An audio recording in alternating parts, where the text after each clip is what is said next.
नमस्कार. मिती ग्रुप प्रस्तुत साहित्य रंगच्या आजच्या कार्यक्रमात आपल्या सगळ्यांचं अगदी मनापासून स्वागत. साहित्य रंगच्या या प्रत्येक भागामध्ये साहित्य विषयक विविध आपण पैलू खरं तर साहित्याचे पाहतोय. आणि या विविध पैलूंकडे पाहत असताना कथा असेल, कविता असेल किंवा आज आपण थोडंसं बोलींविषयी सुद्धा बोलणार आहोत. कारण आपल्याकडे विविध प्रकारच्या बोली आहेत. दर 10 कोसावर भाषा बदलते, बोली भाषा बदलते असंही म्हटलं जातं. पण या बोलींचा वापर साहित्यासाठी कसा केला जातो, त्याचा एक दाखला किंवा त्याची काही उदाहरणं आज आपल्याला साहित्य रंगमधून दिसणार आहेत. आणि त्यामुळेच आज जे आपल्या ह्या कार्यक्रमात सहभागी होत आहेत, त्या लेखकांना, कवींना निमंत्रित करूया. लेखिका अमृता खंडेराव ज्या यवतमाळच्या आहेत. आपण विदर्भाची वऱ्हाडी बोली घेऊन त्या आलेल्या आहेत. अमृताताई नमस्कार, स्वागत आहे तुमचं. आणि नमस्कार. त्याचबरोबर महाराष्ट्राचे ज्येष्ठ कवी आणि गीतकार प्रवीण दवणे आज आपल्या बरोबर आहेत. दवणे सर नमस्कार, स्वागत आहे तुमचं. अनुपूरक नमस्कार. नमस्कार. आणि आपल्या या कार्यक्रमाच्या निमंत्रक आहेत शिवसेना नेत्या आणि माननीय आमदार डॉक्टर नीलमताई गोरे यांचंही मी मनापासून स्वागत करते. नीलमताई नमस्कार. नमस्कार. नीलमताई आज 63वा भाग आहे आणि आजच्या भागामध्ये प्रवीण दवणेंसारखे ज्येष्ठ कवी गीतकार तर आहेतच, पण वऱ्हाडी बोलीचा एक वेगळा ठसा घेऊन अमृताताई आपल्याशी जोडल्या गेल्यात. तर आज दोघांचंही स्वागत आपण करावं अशी विनंती करते. प्रवीणजी दवणे यांचं नाव ऐकलेलं नाही किंवा ज्यांच्या कविता ऐकल्या नाही असे महाराष्ट्रात तर मला वाटत नाही की कोणी असतील श्रोते रसिक. परदेशस्थ मराठी लोकांच्या मध्ये सुद्धा अतिशय आवडतं नाव आणि ज्याला आपण म्हणू की सगळीकडे स्वीकारार्ह होईल, सगळीकडे चाहते असतील, ग्रामीण शहरी भागामध्ये श्रोत्यांना उत्सुकता वाटेल अशा प्रकारचं त्यांचं 35 वर्षापेक्षाही जास्त काळ ते कामामध्ये आहेत. अध्यापक असलेले प्रवीण दवणे खरं का माहित नाही, पण उगाचच म्हणजे प्राध्यापक म्हटलं की असा वृक्ष माणूस असावा अशी का प्रतिमा असते माहित नाही मला, परंतु कवी, लेखक आणि अतिशय वेगवेगळ्या माध्यमांचा सामर्थ्याने उपयोग केलेले प्रवीणजी यांची किती पुस्तकं आहेत. मला तुमचा जो ओळख आली आहे ना, ती सुद्धा खरी एक वैशिष्ट्यपूर्ण वाटली की तुम्ही सगळ्या पुस्तकांची जंत्री देण्याचा मोह टाळून ठराविकच त्यातली 15 पुस्तकं दिलेली आहेत. पुरस्कारही अनंत असतील, त्याच्यापैकी 9-10 पण अत्यंत महत्वाचे आणि नेमके किंवा वैशिष्ट्यपूर्ण जे पुरस्कार आहेत त्याचा उल्लेख आहे. तुमचं कार्य पाहिलं तर मला आश्चर्य वाटतं की इतके रंग आहेत त्याचे की 150 चित्रपटांसाठी, मराठी चित्रपटांसाठी गीतरचना केलेली आहे. आणि हे तर वाचून मी फारच प्रभावित झाले की निघालो घेऊन दत्ताची पालखी हे तुम्ही लिहिलेलं गीत आहे. म्हणजे मला कळलं नाही की असे कोण आहेत कवी की जे अशी इतकी भावना ओतप्रोत त्याच्यात. कारण काय होतं, आपण युट्यूबवर ऐकतो ना तर तेवढं काही नावं वगैरे येत नाही तो कवींची. म्हणजे आपण सगळीकडे मुद्दाम शोधलं तरी कळतात, परंतु त्याच्यातली भावना आणि सगळं तुम्ही अतिशय सुंदर असं प्रत्येक ठिकाणी व्यक्त केलेलं आहे. दुसरं, तुमच्या सिनेमांची नावं जर का पाहिली तर मात्र तुमच्या व्यक्तिमत्वाला थोडीशी न शोभणारी आहे. दे दणाणन, थरथरा, झपाटलेला, अशी आम्ही सातपुते, आत्मविश्वास अशा प्रकारचं वेगळं म्हणेन मी. त्याचबरोबर सन्मानपत्राचं लेखन करणारा कवी, लेखक असं मी खरंच माझ्या लक्षात नव्हतं आलं, पण तुम्ही सन्मानपत्रांचं सुद्धा लिखाण केलेलं आहे. त्याचबरोबर खरं सांगू का, आपण जेव्हा खरं नाही म्हटलं तरी आता सेलिब्रिटी होता, तुम्ही सेलिब्रिटी आहातच म्हणजे आता, तर अशा वेळेला सेलिब्रिटी झाल्यावरती हास्य टिकवून ठेवणं फार अवघड गोष्ट आहे असं माझ्या लक्षात. आपण चिडावं अशी सारखीच लोक वागत असतात, पण ते न चिडता सगळं ते हास्य सगळं समोर घेणं आणि स्वीकारणं, त्याचबरोबर कुठेतरी कंटाळवाणं किंवा मनुष्य घाणे आपण आहोत असं इतरांना न भासता सातत्याने संवाद करत राहणं, असं एक अतिशय चांगल्या प्रकारचं दिलखुलास असं तुमचं व्यक्तिमत्व आहे. तुम्ही स्वतः त्याचबरोबर वेगवेगळ्या प्रकारे तुम्ही जे सांगितले मोबाईल फोन शांत करून, हे सुद्धा आस्वादमुक्त संवादाचा घ्यावा. आमच्या कार्यक्रमामध्ये उत्तर आहे सगळे लक्षात ठेवून वेगवेगळे जे आपल्याला सगळ्यांना निमंत्रित करत असते, त्याच्यामध्ये कवितांची तुम्ही निवड केली हे मला फार आवडलं. आणि कारण कविता तशा एकट्याने वाचल्या जातात किंवा कवी संमेलनात वाचल्या जातात, पण कवीच्या बरोबर अशा युट्यूबवरती कविता ऐकता येणं फार अवघड असतं. बहुतेक वेळेला 1 किंवा 2 कविता झाल्या की पुस्तकांची जाहिरात येते आणि तिथेच तो संवाद संपतो असं सुद्धा होतं. त्यामुळे अशा प्रकारचं कवीचं वाङ्मय समजून घेता येईल काही प्रमाणामध्ये असं एक वेगळंच त्याच्यामध्ये सूर आपल्याला सापडतो. तुमचं खूप खूप स्वागत आहे प्रवीणजी आणि परतही आपण भेटू दुसऱ्या काही ना काही कार्यक्रमांच्या मध्ये असं मला नक्कीच वाटतं. कारण पुण्यात नक्कीच. साहित्य संमेलन होणार आहे यावेळेला. बाकीचे सुद्धा बरेच कार्यक्रम सगळे ठिकठिकाणी आहेत. हो. अमृता खंडे, तुझी गोष्ट तर साहित्यातून व्यक्तीचा परिचय होतो. पण ज्या गोष्टी तुम्ही निवडलेल्या आहेत त्याच्यामध्ये माकोड्यांचे युद्ध आणि दुसरी जी गोष्ट आहे ती तर फार अफलातून आहे. म्हणजे हं, त्यात हं. तुम्ही जो काही धडा शिकवला या सगळ्या लोकांचं फ्युजन विजन करणाऱ्या लोकांचा, तो मला फार आवडला आणि अगदी म्हणजे परदेशातल्या काही इकडच्या लोकांना सुद्धा वाचायला ते पाठवावं अशा प्रकारचं एक मानसिकता आणि त्याच्यासाठी असणारा खमकेपणा असं सगळं तुमच्या त्या कथेमध्ये आलेलं आहे. अर्थात आपले रसिक ऐकतील त्यावेळेला ते स्पष्ट होईलच. तुम्ही अत्यंत अष्टावधानी आणि अष्टपैलू व्यक्तिमत्व आहात आणि अतिशय मी असं म्हणेन की लहान वयामध्ये पण तुम्ही कथा, कविता, ललित, वैचारिक, सामाजिक, पथनाट्य, बालसाहित्य, गाणी, स्लोगन आणि जिंगल्स आणि जाहिरात लेखन हे सगळं करता डिजिटल क्रिएटर, कॉपी रायटर आणि पथनाटकाचं दिग्दर्शन केलेलं आहे. अनेक ठिकाणी तुमचं जे साहित्य प्रकाशित झाले जवळजवळ अनेक 15 पेक्षा अधिक वृत्तपत्रांच्या मध्ये लेख स्वरूपामध्ये आणि सेवादल पत्रिका वगैरे मी सुधारक हे नावं असल्यावर मला फार आनंद वाटला. कारण ते काय होतं, ते ज्या वेळेला माझ्या डोळ्याखालून जातं, तेव्हा नेहमी मला खूप काळजी वाटते, की हे कोण वाचत असेल, याच्यात कोण लिहीत असेल, पुढे कसं होणार आहे याचं. पण तुमच्यासारखे लेखक वगैरे जिद्दीने त्याच्यात संवाद साधतायत आणि शेवटी असे कुठलं काय लोकप्रिय होईल हा काळाचा पण महिमा असतो. बाहेर ज्या समाजात ज्या गोष्टी घडतात, त्याचंच प्रतिबिंब साहित्यात पडत असतं आणि त्या दृष्टीने सर्व प्रकारची ही माध्यमं तुम्ही वापरता ही चांगलीच गोष्ट आहे. त्याबद्दल तुमचं खूप खूप अभिनंदन. सलोख्याच्या गोष्टी हा ललित संग्रह, कसं होईन तर हो माय, उलट टांगलेलं हं, भूत हं. आणि म्हातारी आणि पुष्पिका किंडलवरचं बुक अशा प्रकारचं तुम्ही लिखाण केलेलं आहे आणि तुमचं YouTube चॅनेल पण आहे. ही चांगली गोष्ट आहे. त्याच्यावरती हा कार्यक्रमही आपल्याला टॅग करता येईल. याखेरीज तुम्ही कृतिशील साहित्यिक आहात कारण तुम्ही मला जे दिसतंय त्याच्यात एस-डी-जीज वरती शाश्वत विकास उद्दिष्टांच्या संदर्भातले बरेचसे विषय तुमचे जोडले गेलेले दिसतायत आणि त्याचबरोबर विशेष म्हणजे आत्महत्याग्रस्त शेतकरी कुटुंबातील महिलांचे प्रश्न अ, आणि विद्यार्थी आणि शिक्षकांना मार्गदर्शन, पर्यावरण विषयक कार्यशाळा. मी इथे या निमित्ताने सांगू इच्छिते, की नुकतंच आमच्या विधिमंडळाच्या अधिवेशनामध्ये महिलांना शेतकरी म्हणून ओळख देणं आणि तिच्या सर्व प्रकारचं शेतीची व्यापक व्याख्या करून अगदी मासे पालन करणाऱ्या असतील, पशुपालन करणाऱ्या असतील महिला, नुसतं फक्त तिथे काही फुलं उगवणाऱ्या असतील, अशा सगळ्या स्त्रियांची शेतकरी म्हणून एक व्यापक व्याख्या करून त्यांना न्याय देण्याचा प्रयत्न नुकताच शासनाने केलेला आहे. त्याची परत पण मी तुम्हाला नंतर उत्तराच्या मार्फत पाठवते आणि आपल्या प्रेक्षकांनाही एक जाणवायला लक्षात येईल, की स्त्रियांची भाषा बदलते, साहित्य बदलतंय. तसंच अनेक धोरणात्मक निर्णय पण बदलतायत आणि त्याचं प्रतिबिंब काही प्रमाणात का होईना विचारांचं हे अ, शासनाचे विधेयकं किंवा कायदे ह्याच्यामध्ये उमटायला लागलंय. त्याचं एक ते द्योतक आहे आणि या पार्श्वभूमीवरती तर सगळं ते तुम्ही व्यक्त जे मुद्दे करताय ते फार महत्वाचे आहेत.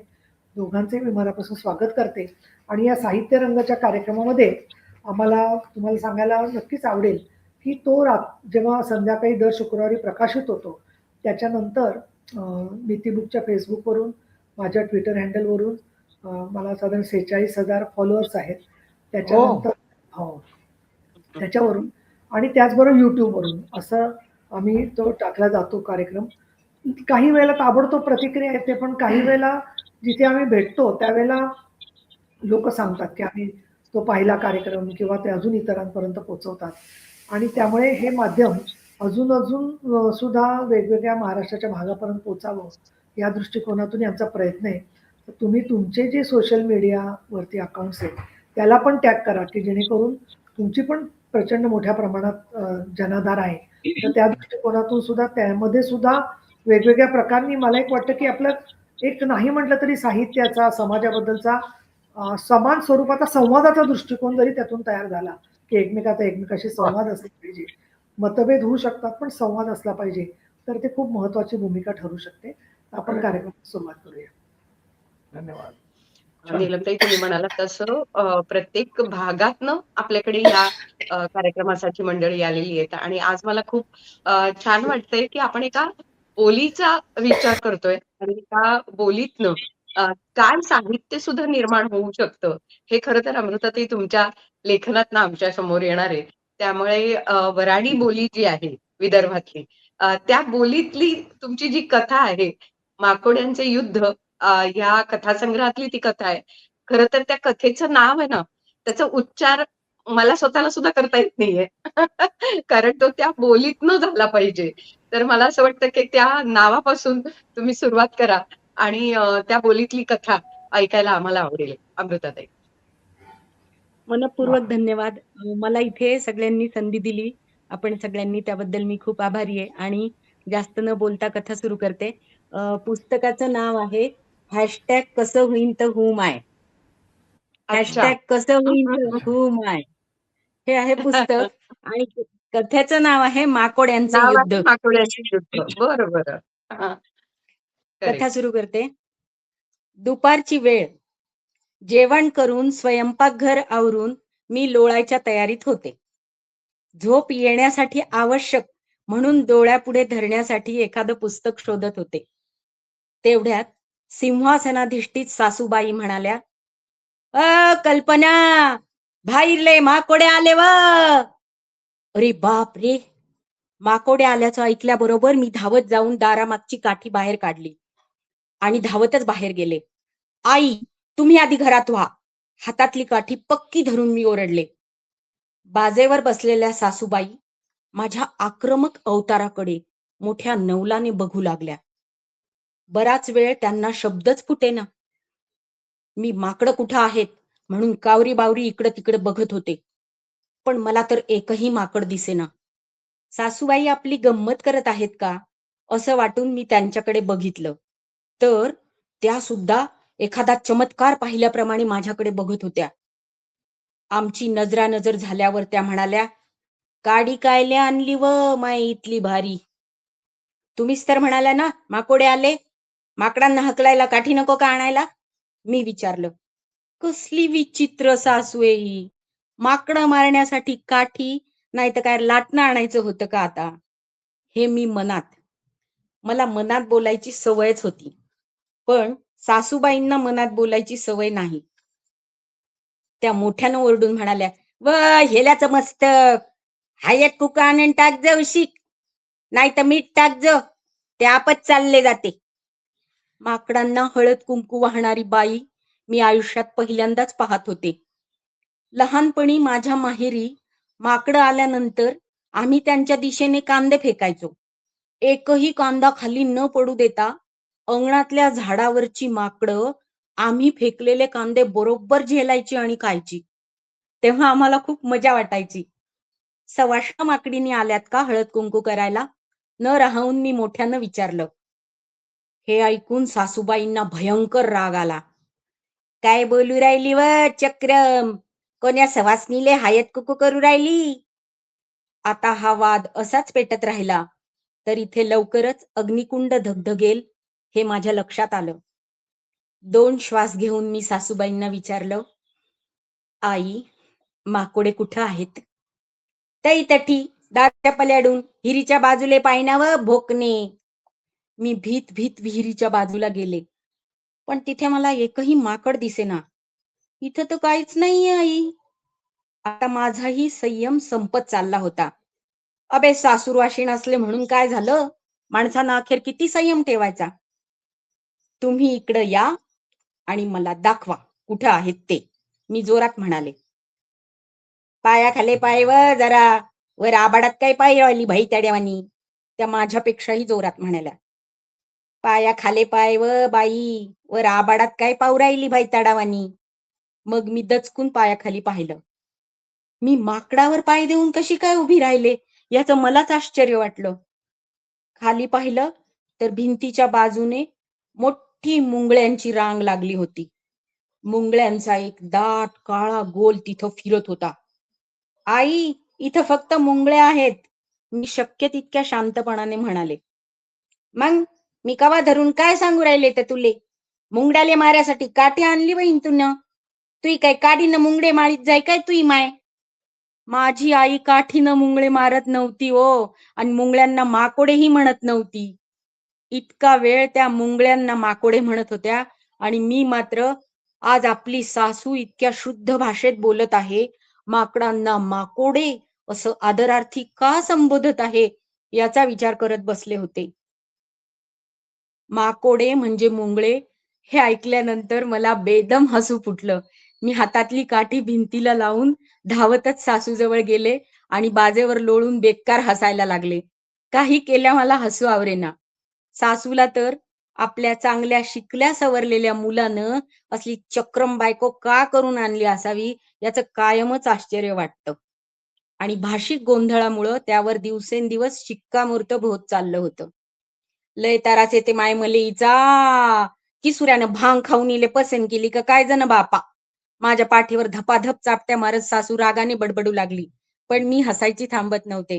आई, तुमचा पोरगा सुपारीचं सुद्धा व्यसन करत नाही, तर भांग कशाला खाईल? तुमचा लेक किती निर्व्यसनी आहे तुम्हाला माहित नाही का? मग तूनच काहीतरी चारला शिनबाईन त्याले, तैस तुला आणली ते नाठी.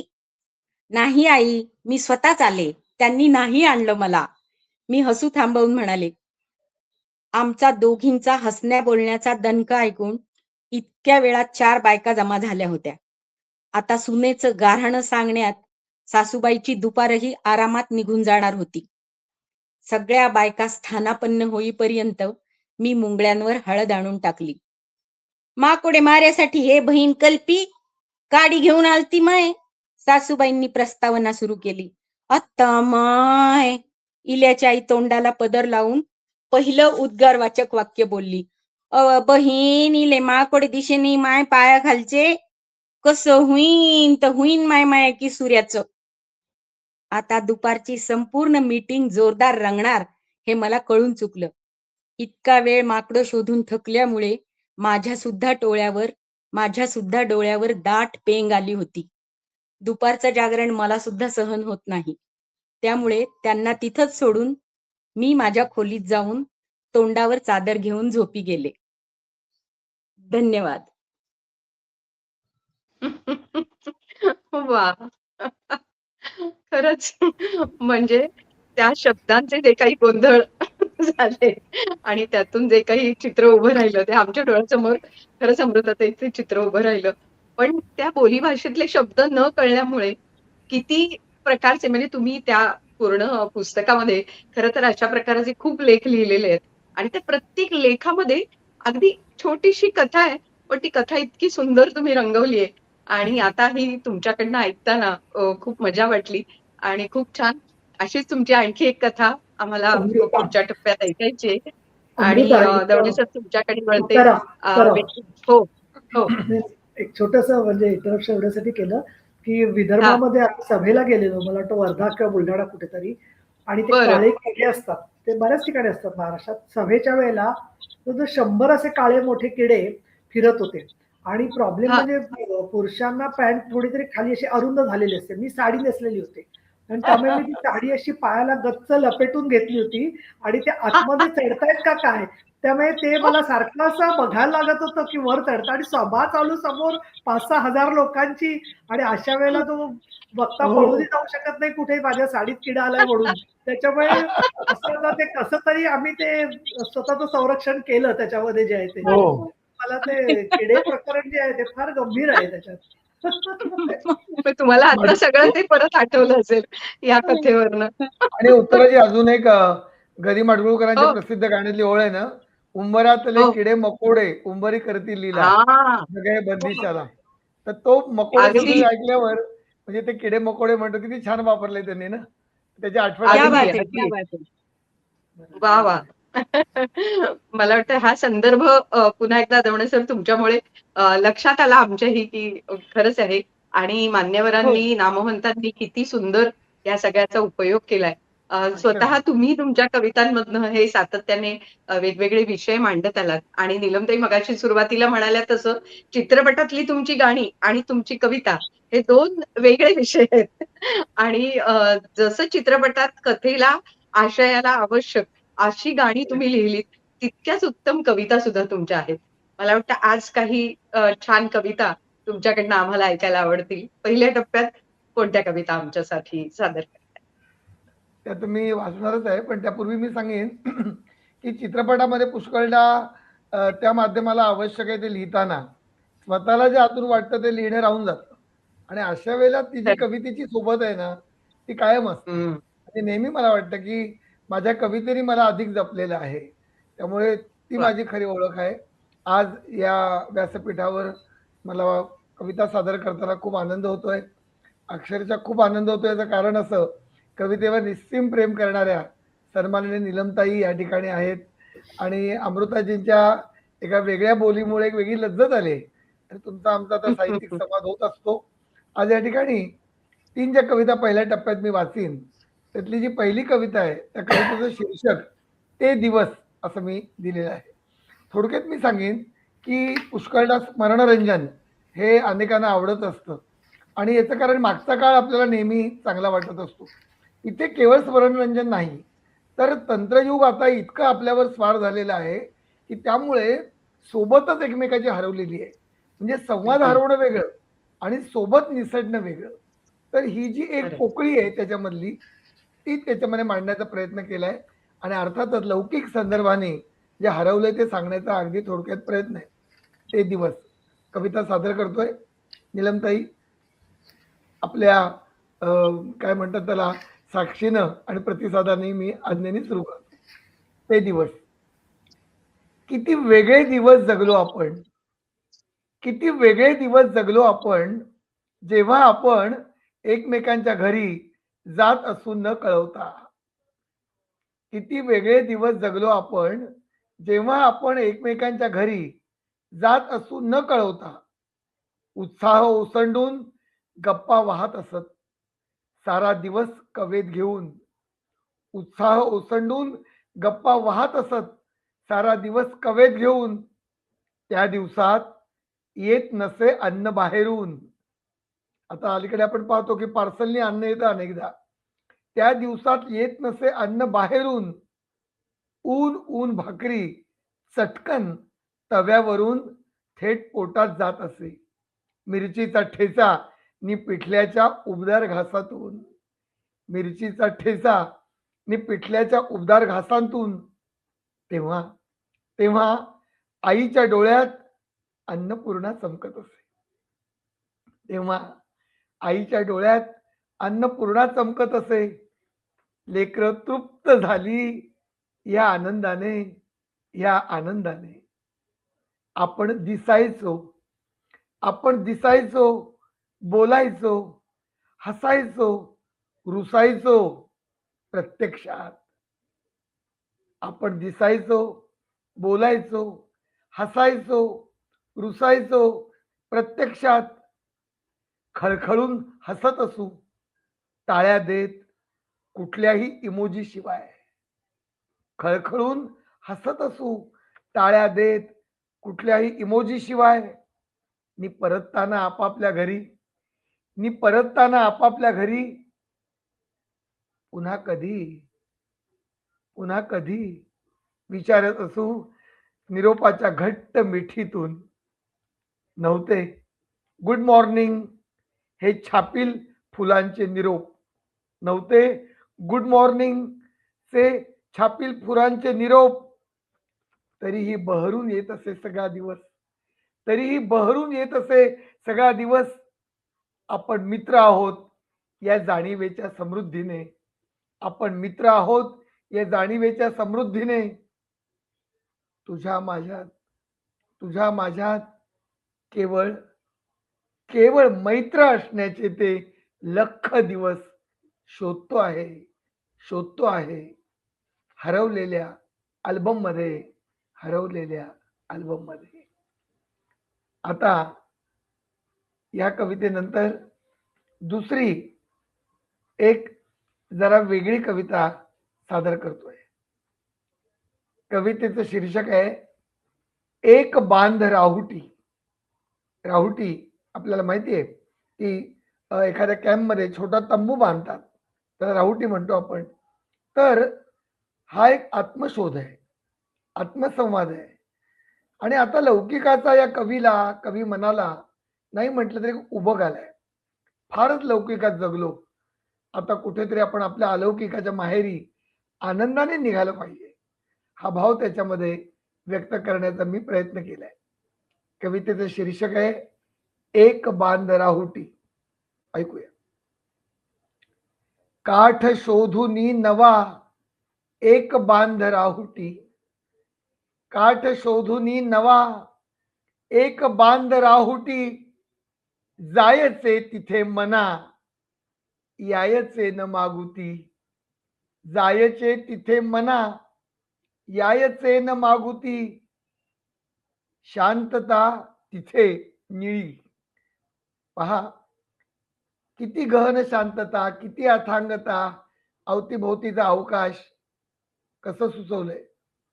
शांतता तिथे निळी, शून्य नांदते जिथे, शून्य नांदते जिथे, मनातल्या मनातही पाऊले न वाजती, मनातल्या मनातही पाऊले न वाजती, जायचे तिथे मना यायचे न बांधून मागुती, एक बांध राहुटी. देह कापुरी उडे अंतराळ पांघरू, देह कापुरी उडे अंतराळ पांघरू, कालच्या जगातले दूर ठेव सोबती, एक सूर होऊया, एक सूर होऊया अभंग मंदिरातला, एक सूर होऊया अभंग मंदिरातला, तेलही न वातही परंतु ज्योत जागती, काठ शोधुनी नवा एक बांध राहुटी, चिन्ह कोठले नुरे. पहा ऐका, चिन्ह कोठले नुरे न उरे, नुरे वाचुदे अशी लिपी, गीत जे मला दिसे तेच सूर भोवती, गात गात जा पुढे, गात गात जा पुढे मैफलीत आतल्या, गात गात जा पुढे मैफलीत आतल्या, दाद गोठते जिथे तिथेच प्राण भारती. आणि शेवटच्या दोन ओळी, राहुटीस पंख दे. परमात्म्याकडे कवी काय मागतोय, तर ही राहुटी केवळ आता लौकिक सुखाच्या त्या गर्तेच रोवलेली नको आहे, तर काय मागणं आहे, राहुटीस पंख दे मात्र दूर थांब तू, या तुझ्या पथावरी, या तुझ्या पथावरी रथाविनाच सारथी, रथाविनाच सारथी, काठ शोधुनी नवा एक बांध राहुटी, एक बांध राहुटी. थोडीशी आध्यात्मिक वळणाची अशी आतली कविता. यानंतर पहिल्या टप्प्यातलं तिसरं पुष्प मी आपल्या सगळ्यांच्या अनुमतीने मांडण्याचा प्रयत्न करतोय. आत्ताच्या आधीच्या कवितेत एक अलौकिकाचा असा शोध जसा आहे, तसा आता या तिसऱ्या कवितेत मी आदरणीय रसिकांना, मान्यवरांना, आपल्या उपस्थित श्रोत्यांना सांगू इच्छितो की आपल्या मोबाईलमध्ये आपण 3,500-4,000 किंवा त्याहीपेक्षा जास्त मोबाईलचे नंबर कुणाचे तरी मित्रांचे, नात्यातले सेव्ह केलेले असतात, म्हणजे जपून ठेवलेले असतात. पण अचानक तारा तुटावा त्याप्रमाणे त्यातला एखादा नंबर हा कायमचा तुटतो, ती सोबत कायमची जाते. तरी आपल्या सगळ्यांचा अनुभव असेल की जरी ती व्यक्ती गेली तरी त्या व्यक्तीचा आपण जपलेला, सेव्ह केलेला फोन नंबर डिलीट करण्याचा आपल्याला धीर होत नाही. अशा एका हुरहुरीची कविता नक्कीच माझी उत्कटता आपल्यापर्यंत पोहोचेल याची मला खात्री आहे. कवितेचं शीर्षक आहे, अजूनही धीर होत नाही.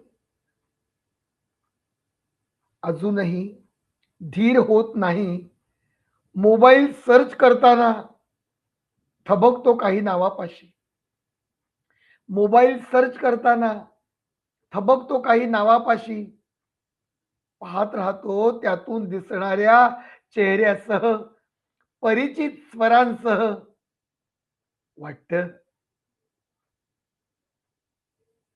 वाटतं बोट जरा प्रेस करावं का, वाटतं बोट जरा प्रेस करावं का नावावर. काय घडेल? काय घडेल? नॉट रिचेबल कि ये नंबर मौजूद नहीं है, ये नंबर मौजूद नहीं है. नंबर की आठवतात भेटी, आठवतात भेटी, कधी रमलेल्या गप्पा, कधी जमलेले, कधी उसवलेले व्यवहार, कधी भांडणे, पुन्हा वळून पाहणे, कधी सोबतीने साकारलेली गाणी, कधी सोबतीने साकारलेली गाणी, कधी चाललेले रस्ते अनवाणी. बोट तसेच राहते थरथरत, बोट तसेच राहते थरथरत. धीर होत नाही, धीर होत नाही नंबर डिलीट करण्याचा, धीर होत नाही नंबर डिलीट करण्याचा. मन मानत नाही, मन मानत नाही. सारे ठाऊक असूनही, सारे ठाऊक असूनही अगदी अगदी सारे काही, सारे काही. धन्यवाद. वा, प्रवीणजी, एक बांध राहुटी आणि त्यानंतर आजच्या काळातली थोडीशी ही कविता, म्हणजे खरंच मला खूप गंमत वाटली आणि कौतुकही वाटलं की लयबद्ध यमकबद्ध कविता लिहिणारा असा एक कवी जो काळाच्या एका टोकापासून पुढच्या टोकापर्यंत गेलाय. खरं तर म्हणजे तुम्ही एक प्रवास घडवलाय आम्हाला. म्हणजे एक बांध राहुटीने मला गदिमा आठवले आणि वा, कुठेतरी ह्या आजच्या काळातल्या सर्च करणं, तो मोबाईल नंबर डिलीट होणं, डिलीट करणं, न करणं, ह्या सगळ्या जी मनाची आंदोलनं आहेत ना, ती तुम्ही आवड. कवितेत मांडली आहेत. मला वाटतं गदिमांच्या ओळींचं जशी आठवण झाली ना, तसंच ह्या सगळ्या तुमच्या कवितांमधनं एकच जाणवतं, विशेषतः एक बांध राहुटीमध्ये, की व्यथा असो आनंद असू दे, प्रकाश किंवा तिमिर असू दे, गात पुढे मज जाणे माझे जीवन गाणे. या पाडगावकरांच्या ओळी आठवल्या आणि क्या बात तेच आहे. कुठेतरी तुमच्या कवितेतनं साकारलंय असं मी म्हणेन. ते आमचे अ, सगळे गुरुच एक आहेत. वेगळा दोन्ही नावं जी घेतली, दोन्ही नावं गुरु आहेत. आणि विशेषतः तुम्ही मंगेश पडगावकरांचा उल्लेख केलात, खूप बरं वाटलं. आदरणीय निलमताईने मला सांगायला आवडेल, माझा पहिला जो ध्यानस्थ कविता संग्रह होता त्याची प्रस्तावना पाडगावकरांची होती. आणि हो. नुसती प्रस्तावना नव्हती, तर त्याच्या आधी 3 महिने त्यांनी माझ्याकडे प्रत्येक दिवशी त्यांच्या घरी बोलावून प्रत्येक ओळ त्यांनी हम्म. तपासून मला मार्गदर्शन केलं होतं. त्यामुळे तुम्ही जी आठवण सांगितलीत त्यांनी मला असं वाटतं त्यांचा पण नंबर मी अजून डिलीट केलेला नाही. मी सुद्धा मी आता तेच सांगणार होते, कारण पाडगावकरांचं आणि माझं नातंही खूप छान होतं आणि हो. त्यामुळे हेच पाडगावकर, स्मिता तळवलकर ही नावं मी अजूनही डिलीट केलेली नाहीये. नाही, नाही. बरोबर आहे ना त्यामुळे ते म्हटलेलं, कुठेतरी मांडलेलं. मांडलेलं बरोबर आहे. आणि कुठेतरी नातं. आपल्या पिढीची अगदी, हुरहूर आहे. अगदी. आणि आपले ते शब्दांचे आई-वडीलच होते ना सगळे. वा. खरंच आहे.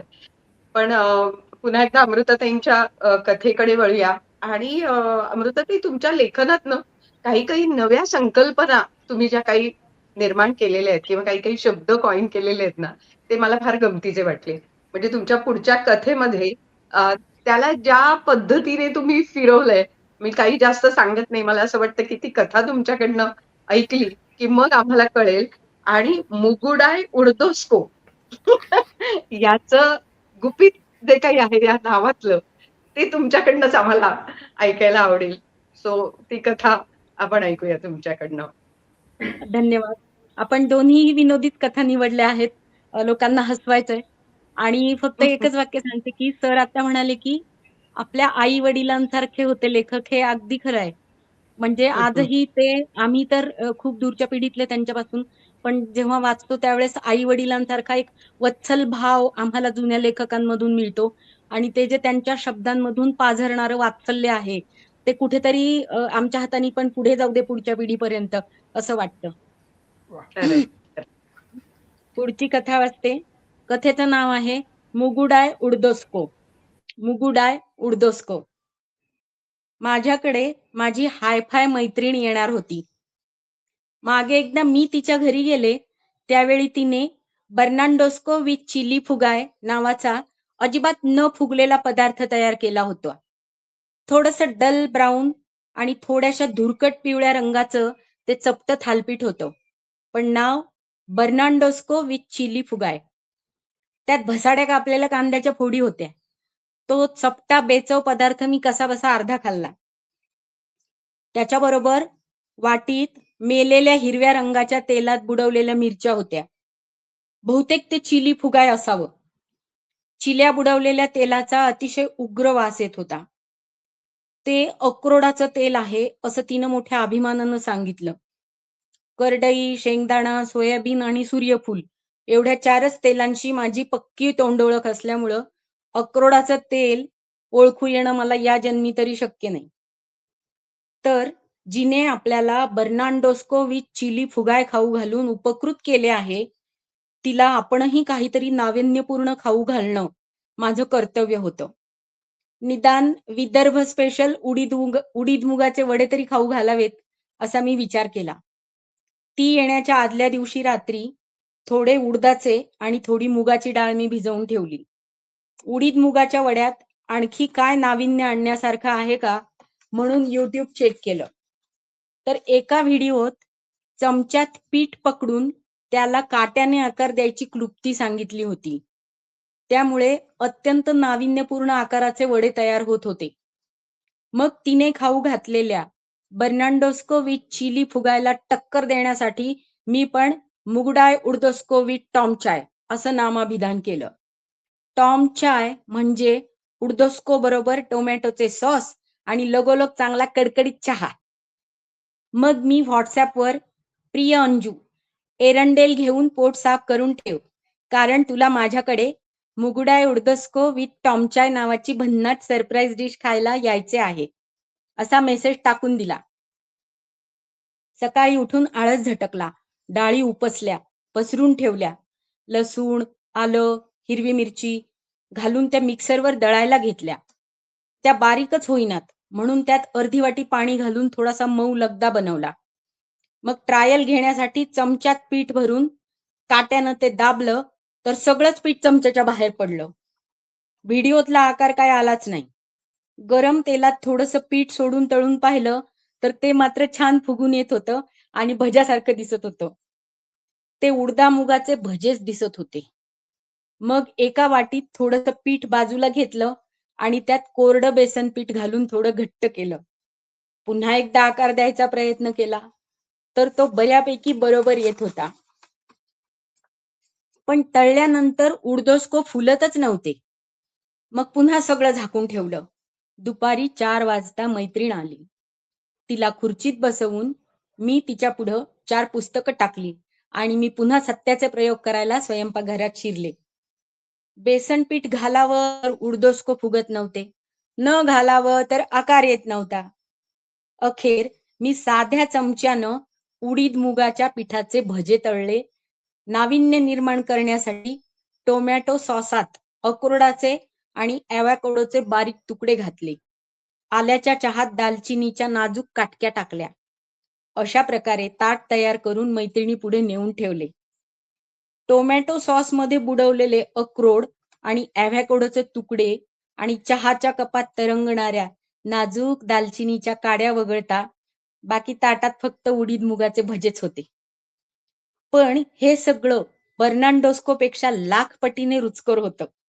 तिने मटामट ताटभर उडदोस्को दाबले आणि जाताना मला म्हणाली, कशाला काहीही नाव देऊन कसं खपवायचं ते तुझ्याकडून शिकलं पाहिजे. मग मी पण ठाणकाण प्रत्युत्तर दिलं, बर्नांडोस्को नावाच्या चपट्या थालपीठापेक्षा उडदोस्को भजे निदान पोटभर खाता तरी येतात. धन्यवाद. बापरे!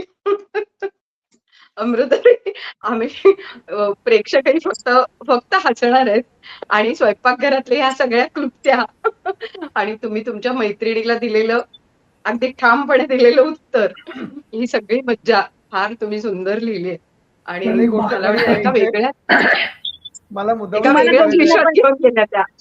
तुम्हाला हॅलो. दोघींना पण मी ते खायला घालणार आहे. उडदोस्को पुण्यात आले की. नाही नाही, पण बायकांच्या युक्ती आमच्या पोटात कशा जातात ते मुद्दाम सांगायचं आहे. कुठेतरी कोबी मला सप्रेम भेट दिला होता. कोबी बाहेर गावी बापरे. खेड्यामध्ये गेल्यानंतर ना निलमताई पुष्पगुच्छाबरोबर काही काही भाज्या पण देतात बघा आपल्याला. तर एवढा मोठा कोबी ना तर बरं गबा मग शेजाऱ्यांना वाटूनही कोबी उरला ना, आता करायचं काय? 3-4 दिवस गेल्यानंतर मला कळेना, मी म्हटलं का कोबी टाकून दिला का काय झालं? तर हां.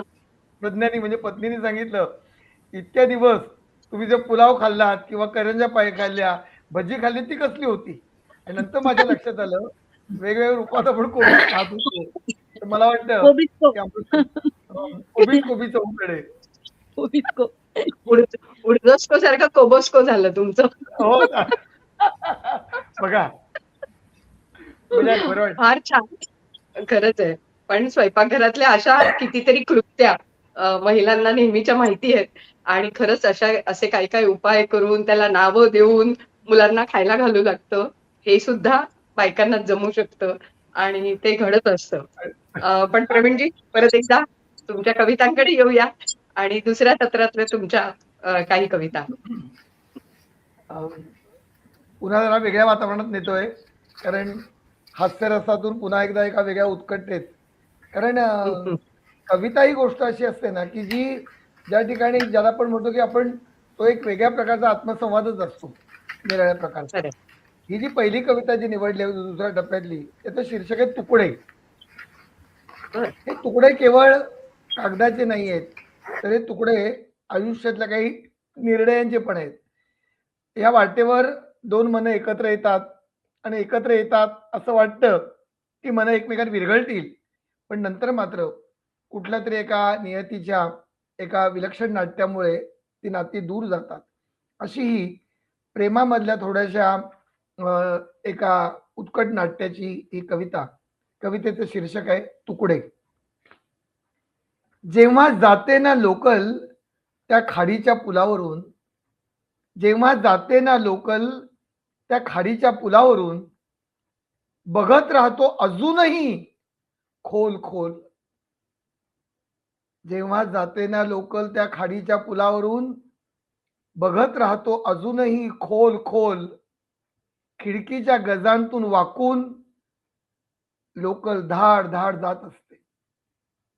लोकल धाड धाड जात असते. भरून वाहणारी खाडी जात असते मागे मागे. तरी तरी शोधत राहतो आवेगाने फाडलेल्या पत्राचे तुकडे. तरी शोधत राहतो आवेगाने फाडलेल्या पत्राचे तुकडे. धडधडीचा चंद्र कोरलेल्या त्या रात्रीनंतर, धडधडीचा चंद्र कोरलेल्या त्या रात्रीनंतर.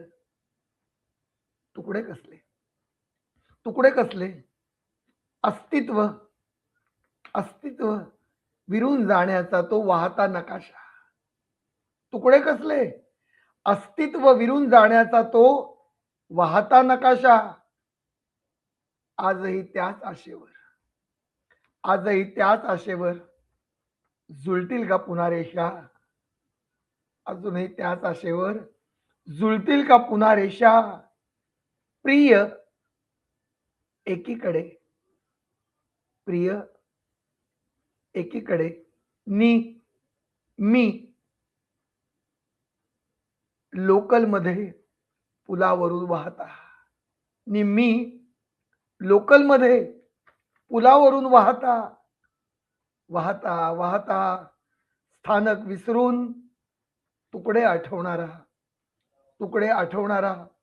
जेव्हा जाते ना लोकल त्या खाडीच्या पुलावरून, बघत राहतो अजूनही खोल खोल खोल खोल. रसिको, या नंतरची पुढली कविता ही एखाद्या भावसंगीताप्रमाणे. पहाटेचं वर्णन आपण अनेकदा भूपाळीमधून ऐकलेलं असतं, क्वचित ते वाचलेलंही असतं. मी प्रत्यक्ष एका रानात पहाटे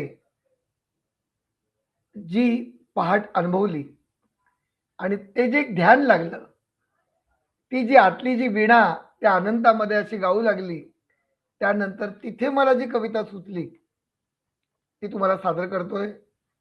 तरीही काही. पहा, राम प्रहरीचे कांचन संगीत, राम प्रहरीचे कांचन संगीत प्राची वरती विलसत आहे. पूर्व दिशेची अपूर्व किमया वल्लरीतुनी उमलत आहे. कुणी लेपिले मनोगतांना गंधित चंदन मंदिरातले. कुणी लेपिले मनोगतांना गंधित चंदन मंदिरातले. धूपामधला केशर दरवळ, धूपामधला केशर दरवळ मौनामधून लहरत आहे. राम प्रहरीचे कांचन संगीत प्राचीवरती विलसत आहे. स्पंदनातल्या मुळाक्षरांना, स्पंदनातल्या मुळाक्षरांना कोटरातले चिमणे संगीत. कोटरातले म्हणजे घरट्यातले. स्पंदनातल्या मुळाक्षरांना कोटरातले चिमणे संगीत. पंखामधल्या भरारीतले द्वार बिलोरी उघडत आहे. द्वार बिलोरी उघडत आहे. राम प्रहरीचे कांचन संगीत. कधी असे हे झाले नव्हते. काय होतं, शहरामध्ये कृत्रिम रोषणाई जगणार कवीचं आयुष्य, यंत्रयुगात खडखडणार, जिथे सतत कृत्रिमता आणि कृत्रिमता. पण निसर्गामध्ये गेल्यावर दूर मंदिरात जो अनुभव येतो ना, ते माझ्या दृष्टीने एक स्वप्न आहे. या कवितेत या ओळीत ते आहे पहा. कधी असे हे झाले नव्हते, उत्सुक अंबर अंतरातले. उत्सुक अंबर अंतरातले होऊन झुंबर मंदिरातले. कोण कुणाला उजळत आहे, कोण कुणाला उजळत आहे. राम प्रहरीचे कांचन संगीत प्राचीवरती विलसत आहे. आणि शेवटचं कडवं दुसऱ्या कवितेतलं पहा. पुष्कळदा काय असतं, ध्यान लागणं किंवा मुद्दामून समाधीस्थ होणं हे कदाचित एक शास्त्र असेल. पण अशा निसर्गामध्ये आपण निसर्ग होऊन जेव्हा लीन होतो तेव्हा विलीनच होतो. आणि ते भान उतरल्यावर कळतं की आपण दिसतो या जगात, पण आपण या जगात नव्हतो. ती अनुभूती बघा कशी आहे ती शेवटच्या कडव्यात. ओंकाराची लय लागून या, ओंकाराची लय लागून या, कुंडलीतुनी कोण सळसळे. ओंकाराची लय लागून या, कुंडलीतुनी कोण सळसळे. पदचिन्हांची चाहूल नाही, पदचिन्हांची चाहूल नाही. तरीही काही उमटत आहे, तरीही काही उमटत आहे. राम प्रहरीचे कांचन संगीत प्राचीवरती विलसत आहे. पूर्व दिशेची अपूर्व किमया वल्लरीतुनी उमलत आहे, वल्लरीतुनी उमलत आहे.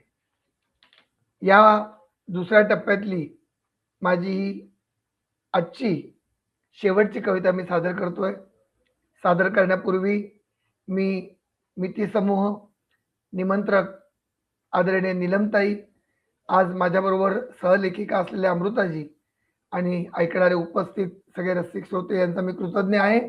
आणि तुमच्यामुळे मी इथे आहे आणि तुमच्यामुळेच मला स्फूर्ती येते. त्या सगळ्यांना त्या माझ्या कविता समर्पित करतोय आणि कृतज्ञता व्यक्त करून आजची शेवटची कविता. या कवितेचं शीर्षक आहे मी कडून आपण कडे. काय झालंय माहितीये का, माणूस फार स्वयंकेंद्रित झालाय. तो पसायदान वाचतो, तो अभंग ओव्या वाचतो, तो आपल्या रिक्षावर आपल्या घरात जिकडे तिकडे संतांची वचनं लिहितो, पण ती तिथेच चिकटवलेली राहतात. आपल्याला अजून समष्टीकडे म्हणजे समाजाकडे जाता येत नाही. अगदी लाखात एखादा जात असेल, पण मला वाटतं आता पुन्हा एकदा पसायदान जगण्याची गरज आहे. त्या जाणीवेने लिहिलेली ही कविता. मग काही जण काय म्हणतात, हे जे तुम्ही करताय ते किती कमी आहे मेहनत, किती श्रम कमी आहे ते तुमचे, किती जग कसं तरी बिघडले, तुम्ही काय करणार आहात. पण निराश होऊन चालत नाही कलावंताला. त्याची कविता. धावत राहायचे कुठल्याच्या जीवट आशेने, धावत राहायचे कुठल्याच्या जीवट आशेने, प्रकाशाच्या बिया घेऊन. धावत राहायचे कुठल्याच्या जीवट आशेने, प्रकाशाच्या बिया घेऊन. पुढे काय बरं होणार बियांचे? रुजतील का? उगवतील का? मी एकटा किती बिया पेरणार? या आशंकांना दूर करून पेरीत राहायच्या बिया प्रकाशाच्या. या आशंकांना दूर करून पेरीत राहायच्या बिया प्रकाशाच्या. अदम्य श्रद्धेने नक्की पहाटेल, कधीतरी पहाट होणार आहे, नक्की पहाटेल या एकमेव ध्यासाने. शतकांपूर्वी पेरलेल्या प्रकाश बियांमुळेच इथवर आलो आहोत आपण. शतकांपूर्वी पेरलेल्या प्रकाश बियांमुळेच इथवर आलो आहोत आपण. धावत आहोत आपण त्याच प्रकाशात. त्यांनी पेरलेल्या पसायदानाच्या सोबतीने ज्यांना आज पालवी आली, ज्यांना आज पालवी आली, अक्षर प्रकाशाची, तोच ध्यास घेऊन धावत राहायचे आपण. तोच ध्यास घेऊन धावत राहायचे आपण. उद्याच्या पिढीसाठी प्रकाशाच्या बिया घेऊन. हेच आजचे शुभचिंतन. जाणीवांचे सीमोल्लंघन मी कडून आपणकडे. धन्यवाद. वा. खरं तर दवणे सर, मी कडून आपणकडे म्हणताना ज्ञानदेवांच्या पसायदानाची आठवण झाली आणि खरोखर आजच्या काळातलं पसायदान तुम्ही मागितलंय आणि ते एका व्यक्तीकडून आपणकडे, समाजाकडे ह्या नेण्याचा तुमचा दृष्टिकोन तुमच्या कवितेमधनं जाणवला. गीतं असतील, कविता असतील, लेखन असेल, जवळपास 160 प्रकाशित तुमची पुस्तकं आहेत. त्यामुळे या सगळ्या तुमच्या लेखन कार्याला आमचा खरंच सलाम आहे. आणि या साहित्य रंगमध्ये आम्हाला ऐकता आलं, ही खरंच खूप महत्वाची पर्वणी आहे. नीलमताई, काय सांगा दोन्ही लेखकांना? नेहमीच साहित्य रंगाच्या कार्यक्रमात असा अनुभव येतो की जवळजवळ आपण एका वेगळ्याच जगामध्ये हरवलेले असतो आणि त्या दृष्टिकोनातून प्रत्यक्षात तिथे जाऊन एवढं निवांतपणाने तिथल्या त्या आयुष्याचं झरोका आपल्याला पाहता येईल असं नाही. पण इथे प्रत्येकाच्या साहित्य आविष्कारामधून त्याच्याशी आपलं इतकं छान एकांतात नातं जोडलं जातं आणि विशेषतः एक तासभर काही दुसऱ्या जगाची आठवण होत नाही असे आपण त्याच्या तुमच्या कवितेत जसं म्हटलंय ना, त्याप्रमाणे आपण त्याच्याच बरोबर असतो अशा पद्धतीने म्हणता येईल. अमृता, तुमच्याकडे आधी येते. एक म्हणजे माकोड्यांचं युद्ध. आता काय आहे, भाषा आहे, परत सासू सुनांचं नातं आहे, त्याचबरोबर शेवटी सांगायचं कुणाला, सासू सुना किंवा असं घरातल्या ज्या स्त्रिया असतात, अबोला धरला तरी शेवटी न राहून बोलायलाच लागतात एकमेकीशी, असं थोडंसं झालेलं असतं. आणि मला दोन्ही कथांच्या मधलं हे आवडलं तिच्या अमृता त्यांच्या, की सामान्य स्त्रीशी रिलेट होणाऱ्या कथा आहेत दोन्ही. बऱ्याच वेळेला काय होतं की हलकं फुलकं साहित्य जर का असेल तर ते कधी स्त्रियांना स्वतःच्या जवळचं वाटतं.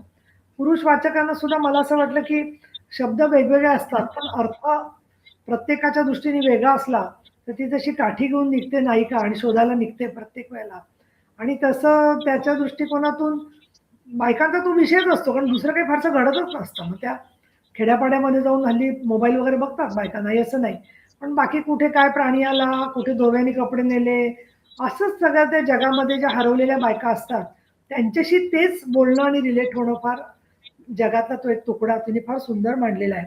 आणि स्त्रियांचं वेगळं जग जे आहे ते असं पानं फुलं दागिने, त्याचबरोबर धान्यामध्ये आलेले किडे असतील, घरातले किडे असतील, त्याची ती रक्षण करते म्हणून वावरत असते. आणि आता खरं तर सुशिक्षित मुलीला किती रागील भिंताड वगैरे म्हटलं तर, पण ती सून आपलं ऐकून घेते, बोलते, म्हणजे ती सोशिक दिसते सून, किंवा ती सुनेने काही त्याच्यावरती भाष्य केलेलं नाहीये त्याच्यामध्ये जे आहे ते. त्याच्यामुळे ते आता कथेमध्ये असं लिहिता पण येत नाही काही गोष्टी ज्या आहेत त्या, पण त्यामध्ये एक वेगळाच पैलू सासू सुनांच्या मधला खूप छान आलेला आहे आणि खेड्यातल्या बायकांनाही नक्की आवडेल गोष्ट असं मला वाटतं, पण शहरातल्या सुद्धा महिलांना मजा येईल. त्याच्यात मुग्धा उडदस्को ही खमकी गोष्ट आहे त्याच्यामध्ये. मला असं वाटलं की कारण या ज्या नवीन आपण आता काही काही मोठ्या हॉटेलमध्ये गेलं की ते जे काही पदार्थ देतात तो बघून बऱ्याच वेळेला कौतुक वाटतं, पण बऱ्याच वेळेला अगदी पूर्ण भ्रमनिरास होतो. कारण त्याचं वर्णन जे काही त्यांनी केलेलं असतं ते पाहिल्यावरती असं लक्षात येतं की ज्यांना आधीचं काही माहीत नाहीये त्यांना ते कुठेतरी परत जुनं नवं एकत्र करून त्यांनी त्या गोष्टी दिलेल्या असतात. आणि मला दुसरं असंही वाटतं की त्यातून तिने अमृतानी फार भाष्य केलेलं आहे की काही खाद्यपदार्थ जे आहेत ते खाद्यपदार्थ हौसेने केलेले असतात म्हणून आपल्याला काही म्हणता येत नाही त्याला त्या बाबतीमध्ये. पण तुझी ती मैत्रीण असल्यामुळे मैत्रिणींमध्ये अशी मजा चालते की त्यामध्ये आपण तिला असं उत्तर देऊ शकतो. आणि त्याच्यानंतर तिने जे भाष्य केलंय की तुझं काय, तू काही नाव देऊन काही खपवतेस म्हणून. तर मला असं वाटलं अमृता आता कुठे राहतेस मला माहित नाही, पण पुण्यामध्ये असे खमके लोक तुला खूप भेटतील की त्या खमक्या लोकांना खमक्या यांनी उत्तरं देता येतील. कारण अनेक लोक अशा छोट्या छोट्या गोष्टींच्या मधून मजा घेत असतात दुसऱ्याची, आणि त्याचबरोबर स्वतःच सुद्धा एक काहीतरी आवड करत असतात. तुझे कष्ट त्याच्यातले दिसतात स्त्री म्हणून बघितलं तर. मिसेस सारख्या याच्यात जे दाखवलेलं आहे चित्रपटामध्ये, दिवसापासून रात्रीपर्यंत ते स्वयंपाकघरातल्या गोष्टी संपतच नसतात. म्हणजे एक मूग डाळ वडे किंवा मुगाची भजी म्हटली करायची तर त्याच्यात काय काय काय काय इनोव्हेशन्स होऊ शकतात. ते फुगतच नाहीये, त्याच्यात अमुकच घालायला पाहिजे, त्याचं प्रमाण काय. दुसरं युट्यूबचं सुद्धा मजा आहे. ते युट्यूबच्या याच्यातून काही पदार्थ खूप छान होतात, पण काही वेळेला युट्यूबमध्ये जे काही दिलेले असतात पदार्थ त्याच्यात एकाच गोष्टीची 10-12 व्हेरिएशन्स असतात. आणि बहुतेक याच्यात मी बघते की अशा वाटीभर मिरच्या वगैरे घातलेल्या असतात. म्हणजे ते आधीच तुम्हाला ठरवावं लागतं काय करायचं ते. वैशिष्ट्यपूर्ण आहे अतिशय. आणि विदर्भाच्या बोलीमधलं असल्यामुळे आपण तर म्हणतोच की मराठी भाषा व्यापक आहे. पण खरं सांगायचं तर हे सगळं कळतंय आम्हाला. असं काही नाहीये की त्याच्यामध्ये आम्हाला काही कळलं नाहीये, असं काहीच नाहीये. त्या दृष्टिकोनातून मराठीशी सुद्धा त्याचा एक अतिशय सुंदर असा पोत जोडला गेलेला आहे. आधुनिक चांगलं का जुनं चांगलं या वादात न पडता सुद्धा केवळ अगदी मजा म्हणून मजासाठी किंवा थट्टा मस्करीचा भाग म्हणून सुद्धा खाद्यपदार्थांच्यावरची मल्लीनाथी हे एक आपला फार सांस्कृतिक ठेवा आहे. त्याच्यामुळे कुठली गोष्ट झाली तर लाडू जे झाले त्याचा आवाज येतोय टणटण, किंवा टणटणे लाडू झालेले आहेत, किंवा अनेक आपण गोष्ट घरामध्ये ज्या बोलतो त्या चार चौकात बोलत नाही जनरली कुठे गेल्यावरती आपण. पण काही लोक एकमेकांमध्ये खुपसत असतात, बोलत असतात. आणि पूर्वी तर घरात अशी पद्धत होती. नंतर हळूहळू मलाही आमच्या आसपासच्या घरांमध्ये बदल झालेला दिसला की कुठलाही पदार्थ आला, पॅटीस आला की त्याचं डिसेक्शन सुरू व्हायचं की याच्यात काय आहे, मटार कसे आहेत, खोबरं किती घातलंय, त्याच्यात काय केलेलं आहे काय नाही. आणि घरामध्ये मात्र गृहिणीने केलेल्या गोष्टी ज्या आहेत त्याच्यावरती सुद्धा बरंचसं भाष्य होत असेल. पण मला वाटतं दवणे तुम्हाला मी त्या दूरदर्शनच्या ह्याच्यात पण सांगितलं होतं, उत्तराच्या लक्षात असेल की विंदा करंदीकरांच्याकडे मात्र असं होतं की आमच्या सुमाताईंनी केलेला कुठलाही पदार्थ असो किंवा कोणी गृहिणीने केलेले पदार्थ असो त्याच्यावरती नावं ठेवायचे नाहीत पानावरती बसून. ते अगदी म्हणजे त्याचं एक नियमच होता. त्यामुळे जे काही समोर असेल ते आपण घ्यायचं. आणि थोडंसं आपली कॉन्टिनेंटल आणि सगळी जगाची चव वाढल्यामुळे असे अनुभवातलं वैविध्य सुद्धा अमृताच्या ह्याच्यात आले. मला मूळ मुद्दा असा एक वाटतो की हे सगळं लिहायला तुला हे सगळे कोण भेटतात अशा मैत्रिणी. म्हणजे एकदा आम्ही तुझ्याकडे ते मूग डाळचे खायला येतो, मूग डाळ डोसको एकदा खायला येतो असं मला वाटतं. आणि त्याचा एक छान अनुभव येईल असं मला वाटतं त्या दिवशी. तुला खूप आणि नेहमी आमच्याकडे चालतो चर्चा की विनोदी कोण महिला लिहितात, मंगला गोडबोले यांचं नाव येतं. तसं अनेक जणींच्या नावामध्ये तुझं नाव पण हळूहळू येईल. अजून तू आगे बढो असं मी तुला शुभेच्छा देते. आणि छान आहेत दोन्ही कथा ज्या आहेत त्या. दवणे तुम्ही एक स्वतः महाग्रंथ आहात. त्यामुळे तुमच्या कवितांबद्दल काय बोलायचं हे म्हटलं तर एक कविता म्हणजे एक अर्धा पाऊण तासाचं त्याच्यामधून अर्थ शोधू शकतो माणूस असं म्हणता येईल. आणि त्याच्यामधली पहिली जी राहुटी तुम्ही वाचली ना त्यात ते दिवस आणि प्रत्यक्षामधली परिस्थिती, हे खरं आहे आपल्याला आज ते दिवस सगळेच बदललेले आहेत. पण आपणही सगळ्यांनी ते स्वीकारलंय. आता आपण एकमेकाकडे जाताना ते जातो. परंतु माणसाचा तुम्ही जो शब्द वापरला स्मरणरंजन हे खूप आवडीची गोष्ट आहे. आणि त्या दृष्टीने फक्त असं होतं की आपल्या जसं वय वाढतं ना थोडंसं, म्हणजे मलाही वाटतं की ते स्मरणरंजन करून माणूस थांबत नाही, ते स्मरणरंजन दुसऱ्याला सांगावं असं वाटतं. त्यामुळे बऱ्याच वाटते की काही अगदी फेवरिट लोकप्रिय विषय आहेत की पूर्वी कसं होतं आता कसं आहे. तासन तास कुठल्याही पार्टीमध्ये किंवा कुठल्याही भेटीगाठीमध्ये आपण सगळे या गोष्टी बोलत असतो, जगत असतो. त्याच्यानंतर दुसऱ्या ज्या बाकी कविता आहेत सगळ्या राहुटी, त्याच्यानंतर अजूनही धीर होत नाही, तुकडे, तरीही काही, आणि मी करून आपणाकडे, या सगळ्यामध्ये मला असं दिसतं की तुमचा कवी म्हणून आंतरिक प्रवास जसा आहे तसं समाजाशी जोडलं गेलेलं आहे. त्या समाजाला पुढे नेण्यासाठी, त्यांच्या जाणीवा समृद्ध करण्यासाठी, सातत्याने तुमचं आत्मचिंतन आणि मग त्यातून व्यक्त होणं. कारण काही जे वाक्य रचना आणि सगळ्या ज्या गोष्टी आहेत त्याच्यात जे मुद्दे आलेले आहेत, शब्द आलेले आहेत, त्याच्यामध्ये तेव्हा आईच्या डोळ्यात अन्नपूर्णा चमकत असे. आपण दिसायचो, बोलायचो, हसायचो, रुसायचो प्रत्यक्षतः. म्हणजे हम्म. प्रत्यक्षात हे सगळं घडत होतं आणि त्याच्यासाठी इमोजी शिवाय आपण सगळं जगत होतो. आणि आता इमोजी पण वेगवेगळे येत आहेत. आमच्या सारखे स्वतःचे आपण अवतार सुद्धा धारण करून देतो काही वेळेला. त्याच्यात सुद्धा अनेक गोष्टी दिसत असतात. हे सगळे बदललेले दिवस असताना मला असं वाटतं मनातलं द्वंद्व संपलेलं नाही अजूनही माणसाच्या मनामधलं, की आपण वा. किती विचारात जगायचं, किती भूतकाळात जगायचं, किती स्वतःला अपडेट ठेवायचं, किती पटकन रिॲक्ट करायचं. पटकन न करणं वाईट मानलं जातं. तो शिष्टाचार मानला जात नाही. म्हणून पटकन रिॲक्ट करायचं. पण त्याच्यामध्ये कुठल्या गोष्टीला नाही रिॲक्ट केलं तरी चालेल, हे तुम्हाला समजायला वेळ लागतो. प्रत्येक एखाद्याच निगेटिव्ह कॉमेंट आली असेल तर रिॲक्ट करण्याची गरज नाही खरं. कारण काही वेळेला तो एक ट्रॅप असतो. त्यामुळे बोलता येत नाही म्हणून ते काहीतरी विचित्र पाठवून ठेवलेलं असतं. आणि काही लोकांचं तर मी बघते, की रात्री 10:30 नंतर त्यांच्यात फार हुशारी आलेली असते, की ते 10:30 नंतर डिस्टर्बिंग अशा काहीतरी बातम्या पाठवत असतात आणि माइंड गेम करत असतात. मला राजकारणात नेहमीच अनुभव आहे. 11 वाजता काहीतरी ट्विट करून ठेवतील, की त्याच्यावरती लोकांनी विचार करत राहावा. हे सगळं हे आहे म्हणजे काय म्हणतात अपरिहार्य अशा गोष्टी आहेत. पण त्यामध्ये तुमची जी कविता आहे त्यामध्ये तरीही काही मधल्या ज्या ओळी आहेत ना फार सुंदर आहेत. म्हणजे अंबर हा शब्द माझा एक आवडता आहे कारण तो इंदिरा संतांच्या कवितेतला भेदून गेले दगडी अंबर. हो. तुरे जीवाला भेदून गेले दगडी अंबर. अशा त्या अंबरामध्ये कधी असे हे झाले नव्हते उत्सुक अंबर अंतरातले.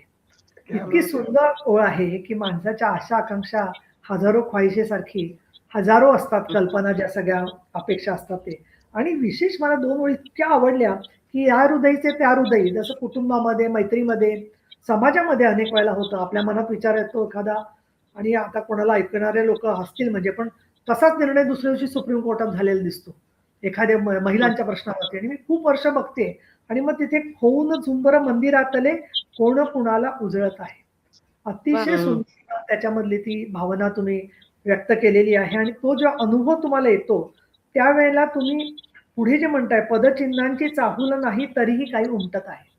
या सगळ्या गोष्टींचा जो अनुभव येऊन तुम्ही तो व्यक्त करण्याचं सामर्थ्य तुमच्या जे संपूर्ण लिखाणामध्ये आलेलं आहे ते पुढच्या पिढीकडून अपेक्षा खूप केली तुम्ही. पण अनेक जण वेगवेगळ्या प्रकारची माणसं असतात त्याच्यामध्ये. आणि मगाशी अमृता जसं बोलताना म्हणाली की जुन्या कवींचं आम्ही जेव्हा वाचतो किंवा साहित्यिकांचं तेव्हा त्याच्यातलं आम्हाला वात्सल्य जाणवतं. त्याला आमच्या पिढीसाठी कुठे कोणी लिहिलंय असं समजा कोणी शोधलं तर त्याच्यामध्ये तुमच्या कविता नक्कीच लोकांना सापडेल चांगल्या अर्थाने की ज्यामध्ये तोच ध्यास घेऊन धावत राहावे आपण उद्याच्या पिढीसाठी प्रकाशाच्या बिया घेऊन हेच आबते जसे शुभचिंतन जाणीवांचे सीमोल्लंघन मी करून आपणाकडे. आपल्याकडे बरेच तरुण मुलं मुली येतात आणि भेटतात आणि ते म्हणतात आम्ही ब्लँक झालोय आम्हाला पुढे काय करायचं ते कळत नाहीये. किंवा काही वेळेला कौटुंबिक डिस्प्यूट मधून त्या मुला मुलींचं असं झालेलं असतं की मी नक्की काय करायला पाहिजे किंवा काही परीक्षांच्या रिझल्ट नंतर काही गोष्टी घडलेल्या असतात.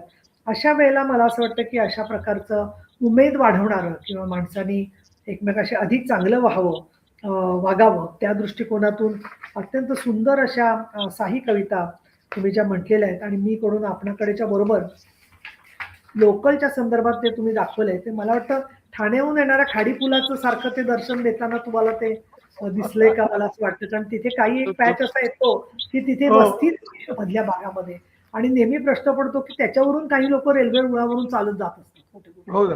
मी गेलोय एकदा. तुम्ही गेलेले आहात आणि त्यावेळेला असं धीर होत नाही आमच्यासारख्या लोकांचा तर.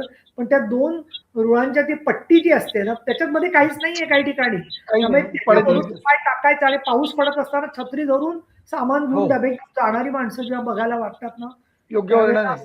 की म्हणजे आयुष्याचा अर्थ काय नाईलाज म्हणून ते करावं लागतंय लोकांना सगळ्या गोष्टी. पण या सगळ्यामध्ये अशा प्रकारचं एक अनेक गोष्टीतले रूपक जाणवणं आणि रेल्वेच्या संदर्भात तर असे रात्रीच्या प्रवासात वगैरे तर खूप वेगवेगळ्या गोष्टी दिसत असतात तुम्हाला आणि त्या सगळ्या तुम्ही व्यक्त केल्या आहेत. कविताही फार सुंदर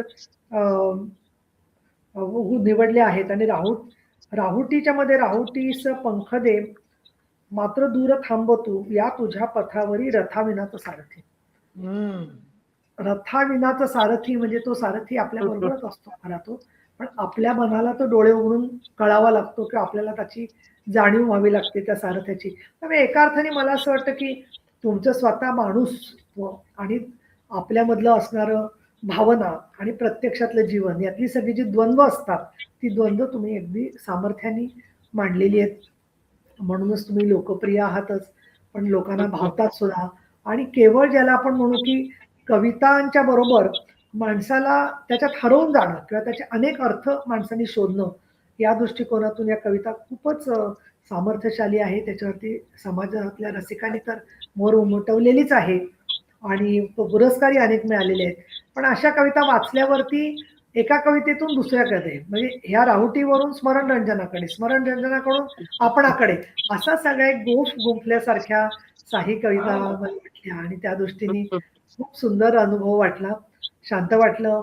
आणि आपण जे फोनचं म्हटलंय ना की बोट नुकताच काही दिवसापूर्वी हो सत्तरशीचं निधन झालं, तर काही वेळेला नंबर आपण काढत नाही, पण मग त्यांच्या कुटुंबियांशी आपण कुठे ना कुठे वेगळ्या वेगळ्या प्रकारे जोडलेले राहायचा प्रयत्न करतो. पण त्या माणसासारखं तुमचं नाही राहू शकत, कारण आपण फोन केला तर तिथून प्रश्न असा सहज म्हणून नाहीच येणार ना.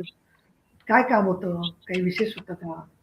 त्यामुळे तिथेच ती लिंक आपली तुटते आणि स्वाभाविक आहे सगळं, कारण शेवटी मृत्यू जो आहे तो सगळ्यांना स्वीकारावाच लागतो.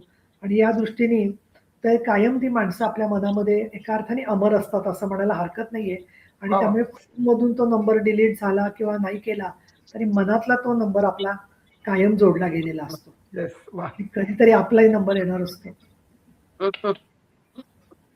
भरून पावलो म्हणजे आता मी अलिप्तपणे बोलतोय, याच्यामध्ये काही हे नाही, पण इतक्या कमी वेळात ऐकून म्हणजे रसग्रहण तर आहेत, पण त्यातले तंतू असे उकललेत की कवीला जे बरं वाटतं ना, त्यासाठी म्हणजे खरंच धन्यवाद मला.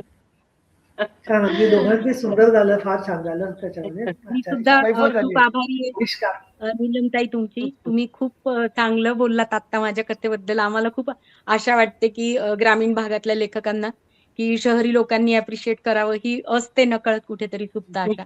आणि तुम्ही म्हणालात की सासूला खमकी उत्तरं देणारी सून, तर मी तरी असा विचार करते की मी खूप पुस्तकं वाचली आहेत. मी खूप उत्तम लेखक, उत्तम चित्रकार बघितलेले आहेत. त्यांना हे काहीच नाही मिळालं. त्यांच्यापेक्षा माझा आवाका जास्त आहे. तर मग जो जास्त शिकलेला आहे, ज्याचे जास्त बाह्य अनुभव आहेत, त्याने कमी शिकलेल्या माणसाला सांभाळून घेतलं पाहिजे. अगदी बरोबर. कुटुंब व्यवस्था टिकवायची असेल तर. आणि मैफल झाली, वैचारिक मैफल झाली उत्तराची आज. क्या बात. तुमच्यामुळे आणि हा ज्याला म्हणतो ना की एक तृप्ततेचा अनुभव, हा हो. अनुभव प्रत्येक साहित्य रंगमध्ये सगळ्या लेखक कवींना येत असतो. आणि मला वाटतं नीलमताई, साहित्य रंगाच्या निमित्ताने प्रवीण सर म्हणतात त्याप्रमाणे आपण प्रकाशाच्या बिया पेरण्याचंच काम करतोय असं म्हणायला हरकत नाही. आणि आज 63वा कार्यक्रम तुम्ही म्हणालात ना, तर माझा हो. भाग्य आहे की 63 आकडा असा आहे, संवादी आकडा आहे. हो. त्यामुळे हे पण भाग्य आहे माझं. अगदी तुमचा छान आकडा मिळाला. खरंच आहे आणि अतिशय सुंदर संवाद. आणि हा संवाद प्रत्येक कार्यक्रमागणिक आम्ही अनुभवतोय. त्यामुळे मी आणि नीलमताई प्रत्येक कार्यक्रमात असे आम्ही मंत्रमुग्ध होतो. आणि तुमच्या वेगवेगळ्या कविता असतील, साहित्य असेल, या लेखनातनं वेगवेगळ्या शैली समोर येत आहेत. आणि आज जे बोट तुम्ही म्हणालात ना की ते बोट आपलं थरथरत राहतं, तर त्याच बोटाच्या एका क्लिकवर आपल्याकडे 63 कवी आणि 63 लेखक एकत्र झालेले आहेत. हे जे दस्तऐवजीकरण झालंय ना, ते मला असं वाटतं साहित्य रंगाच्यासाठी खूप महत्वाचं आणि मोलाचं आहे.